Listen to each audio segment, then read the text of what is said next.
ಬೇಸಿಗೆಯಲ್ಲಿ ಮಕ್ಕಳಿಂದ ದೊಡ್ಡವರವರೆಗೂ ice cream ತಿನ್ನಬೇಕು ಅಂತ ಅನಿಸುತ್ತೆ ಅಲ್ವಾ? ಇವತ್ತು ನಾವು ಐಸ್ ಕ್ರೀಮ್ ಹೇಗೆ ಮಾಡ್ಕೊಳ್ಳೋದು ಅಂತ ನೋಡ್ಕೊಳ್ಳೋಣ. ಯಾವುದೇ ಕೆಮಿಕಲ್ಸ್ ಬಳಸದೆ ಅಥವಾ ಫ್ರೆಶ್ ಕ್ರೀಮು ಬಳಸದೆ ಮನೆಯಲ್ಲೇ ಇರೋ ಸಾಮಗ್ರಿಗಳನ್ನ ಉಪಯೋಗಿಸ್ಕೊಂಡು ನಾವು ಹೇಗೆ ಐಸ್ ಕ್ರೀಮ್ನ ಮಾಡ್ಕೋಬಹುದು ಅಂತ ನೋಡ್ಕೊಳ್ಳೋಣ.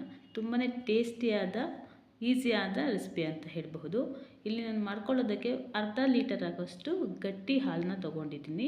ಯಾವುದೇ ಹಾಲಾದ್ರೂ ಕೆನೆ ಬರೋ ರೀತಿ ಗಟ್ಟಿ ಇರಬೇಕು. ಫುಲ್ ಫ್ಯಾಟ್ ಮಿಲ್ಕ್ನ ತಗೊಳ್ಳೋಣ. ಸೊ ಒಂದು ಪಾತ್ರೆಗೆ ಇದನ್ನು ಸೇರಿಸ್ಕೊಂಡು ಕಂಟಿನ್ಯೂಸ್ ಆಗಿ ನಾವು ಇದನ್ನು ಅರ್ಧ ಆಗೋವರೆಗೂ ಚೆನ್ನಾಗಿ ಕುದಿಸ್ಕೋಬೇಕು. ಅದರ ಮಧ್ಯದಲ್ಲಿ ನೀಟಾಗಿ ಈ ರೀತಿ ಮಿಕ್ಸ್ ಮಾಡ್ಕೊಳ್ತಾ ಇರಬೇಕು. ಕೆನೆ ಕಟ್ಟಬಾರ್ದು, ಆ ರೀತಿ ಕಂಟಿನ್ಯೂಸ್ ಆಗಿ ಮಿಕ್ಸ್ ಮಾಡ್ಕೊಳ್ಳೋಣ. ಅರ್ಧಕ್ಕಿಂತ ಕಡಿಮೆ ಆಗೋವಷ್ಟು ನಾವು ನೀಟಾಗಿ ಮಿಕ್ಸ್ ಮಾಡ್ಕೊಳ್ಳೋಣ. ನಂತರ ಇಲ್ಲಿ ಬಾದಾಮಿ ಒಂದು 10 ಹಾಗೆ ಗೋಡಂಬಿ ಒಂದು 10 ಒಂದು ಅರ್ಧ ಗಂಟೆ ನೆನೆಸಿಟ್ಕೊಂಡಿದ್ದೀನಿ. ಬಾದಾಮಿ ಸಿಪ್ಪೆ ತೆಗೆದು ಇದನ್ನು ಮಿಕ್ಸಿ ಜಾರಿಗೆ ಸೇರಿಸ್ಕೊಂಡು ಸ್ವಲ್ಪ ನೀರು ಸೇರಿಸ್ಕೊಂಡು ಇದನ್ನು ಪೇಸ್ಟ್ ರೀತಿ ಮಾಡ್ಕೊಳ್ಳೋಣ. ಇದು ಮಾಡಿಕೊಂಡ್ರೆ ತುಂಬ ಟೇಸ್ಟಿಯಾಗಿ ಬರುತ್ತೆ ಇದನ್ನು ಆ್ಯಡ್ ಮಾಡ್ಕೊಳ್ಳೋದ್ರಿಂದ. ಸೊ ಇದು ಆ್ಯಡ್ ಮಾಡ್ಕೊಳ್ಳೋದ್ರೆ ಯಾವುದೇ ಫ್ರೆಶ್ ಕ್ರೀಮ್ನ ನಾವು ಆ್ಯಡ್ ಮಾಡ್ಕೊಳ್ಳೋ ಅವಶ್ಯಕತೆ ಇರೋದಿಲ್ಲ. ಸೊ ಇದನ್ನು ಸೇರಿಸ್ಕೊಂಡು ಸ್ಟವ್ನ ಲೋ ಫ್ಲೇಮಲ್ಲಿ ಇಟ್ಕೊಂಡು ನೀಟಾಗಿ ಮಿಕ್ಸ್ ಮಾಡ್ಕೊಳ್ಳೋಣ. ಕಂಟಿನ್ಯೂಸ್ ಆಗಿ ಮಿಕ್ಸ್ ಮಾಡ್ಕೋಬೇಕು, ಇಲ್ಲಾಂದರೆ ಗಂಟಾಗಿಬಿಡುತ್ತೆ.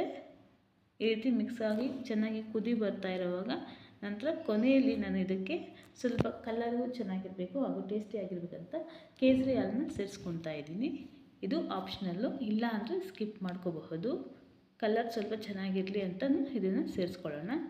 ನಂತರ ಈ ರೀತಿ ನೋಡಿ ಗಟ್ಟಿ ಆಗ್ತಾ ಬರ್ತಾಯಿದೆ. ಮಿಕ್ಸ್ ಮಾಡ್ಕೊತಾ ಬರಬೇಕು. ನಂತರ ಇದಕ್ಕೆ ಟೇಸ್ಟಿಗೆ ಸಕ್ಕರೆನ ಸೇರಿಸ್ಕೊತಾ ಇದ್ದೀನಿ. 3 ಟೇಬಲ್ ಸ್ಪೂನ್ ಆಗೋಷ್ಟು ಸಕ್ಕರೆ ಸೇರಿಸ್ಕೊತಾ ಇದ್ದೀನಿ.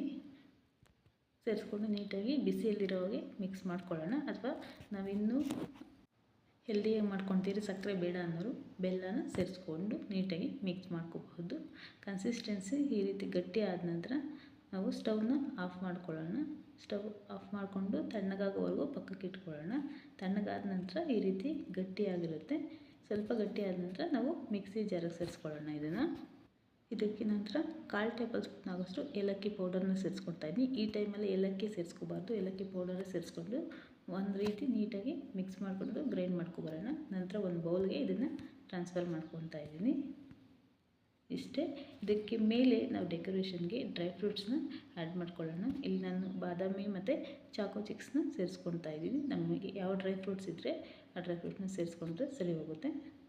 ನಂತರ ಇದಕ್ಕೆ ಮೇಲೆ ಒಂದು ಕವರ್ನ ಕ್ಲೋಸ್ ಮಾಡಿಕೊಂಡ್ರು ಓಕೆ, ಅಥವಾ ಹೇರ್ ಟೈಟ್ ಒಂದು ಯಾವುದಾದ್ರೂ ಕ್ಯಾಪ್ ಇದ್ರೂ ಸೇರಿಸ್ಕೊಂಡು ನೀಟಾಗಿ ಪ್ರೆಸ್ ಮಾಡಿ ಇದನ್ನು 7ರಿಂದ 8 ಗಂಟೆ ಫ್ರೀಝರಲ್ಲಿ ಇಟ್ಕೊಳ್ಳೋಣ. ಇಲ್ಲಿ 8 ಗಂಟೆ ನಂತರ ಓಪನ್ ಮಾಡ್ಕೊತಾ ಇದ್ದೀವಿ. ನೀಟಾಗಿ ಅದು ರೆಡಿ ಆಗಿದೆ. ಡಿಮಾಲ್ಡ್ ಮಾಡಿ ನಾವು ಯಾವ ರೀತಿ ಬೇಕಂತ ಯಾವ ಶೇಪಲ್ಲಿ ಕಟ್ ಮಾಡ್ಕೋಬಹುದು, ಅಥವಾ ನಾವು ಗ್ಲಾಸಸ್ಸಲ್ಲೇ ಬೇಕಿದ್ರೂ ನಾವು ಐಸ್ ಕ್ರೀಮ್ ರೀತಿ ಮಾಡ್ಕೋಬಹುದು. ತುಂಬಾ ಈಸಿಯಾಗಿರುತ್ತೆ ಹಾಗೂ ಟೇಸ್ಟಿಯಾಗಿರುತ್ತೆ. ನಾನಿಲ್ಲಿ ಕಟ್ ಮಾಡ್ಕೊತಾ ಇದ್ದೀನಿ. ಯಾರಿಗೆಲ್ಲ ಈ ರೆಸಿಪಿ ಇಷ್ಟ ಆಯಿತು ಲೈಕ್ ಮಾಡಿ. ಇದೇ ಮೊದಲನೇ ಬಾರಿ ನನ್ನ ಚಾನಲ್ ನೋಡ್ತಾ ಇದ್ದರೆ ಸಬ್ಸ್ಕ್ರೈಬ್ ಮಾಡ್ಕೊಂಡು ನೋಡಿ. ಫ್ರೆಂಡ್ಸ್ ಆ್ಯಂಡ್ ಫ್ಯಾಮಿಲಿಗೆ ಶೇರ್ ಮಾಡಿ. Thank you for watching.